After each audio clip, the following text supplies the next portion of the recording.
what we've already accomplished here, assuming that we're able to get to a final agreement here. We're reopening the Straits of Hormuz. We've already decimated their conventional military, and we're in a position where we could substantially set back their nuclear program, not just during the term of this president, but over the long term. That's a very, very good thing for the American people. So we're not there yet, but we're very close. We're going to keep on working at it. Thank you, guys. Have a good evening. Not Iran.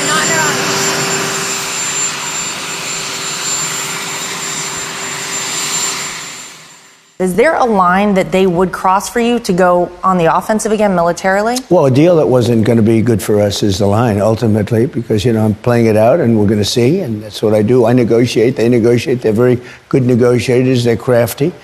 But in the end, we have all the cards because we've defeated them militarily. Look, they have no Navy. Every ship, they have 159 ships. Every one of them are at the bottom of the sea. Every single one. We take pictures of them. We have people going down taking pictures of hundreds of ships. Their Navy is totally gone, 100%. Their Air Force is totally gone, 100%. Their military, we sort of left it alone because we think that their military is somewhat moderate. They have other people that aren't moderate. We've taken them out. We've taken different forms of leadership out. We've actually left their military alone. People would be surprised to hear that. Because mistakes have been made in wars where you wipe out everybody and then you have a country that's, for 40 years can never rebuild. You look at what happened with Iraq. We did so bad. That was such a foolish thing, what we did. Shouldn't have been there in the first place, by the way. And shouldn't have been in Iran. But Iran has the capability. If we didn't hit them with the B-2 bombers 9 months ago, they would have a nuclear weapon right now. President Trump said, Oman will behave just like everybody else, or we will have to blow them up. Are you guys back there in the West Wing making plans for a new war with Oman? Again, I think the president wanted to punctuate freedom of navigation in the Strait. I had a call with the Omani ambassador this morning, and he assured me that there were no plans for tolling the Strait. As he said, our countries have had 200 years of good relations. He wants to have another 200 more.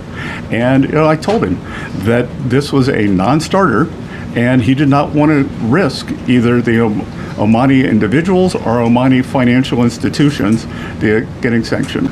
What we've seen is actually oil prices are down about 10% in May.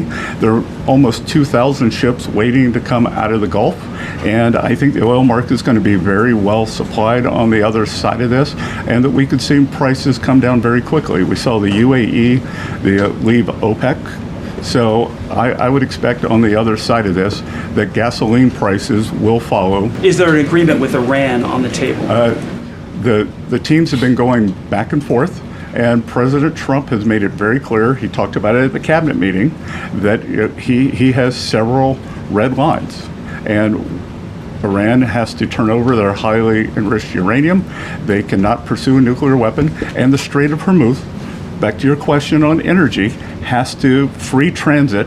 Navigation of the seas has to be free and open as it was before. So he's not going to take a bad deal. He's going to make a great deal for the American people. We've seen that, but we also are very worried and concerned about the exchange of fire we've seen between the U.S. And Iran over the last day or so, and we encourage both parties to respect the ceasefire that they had announced. The SG's position, I think, has been consistent from day one. He wants a restoration of full freedom of navigation in the Strait of Hormuz.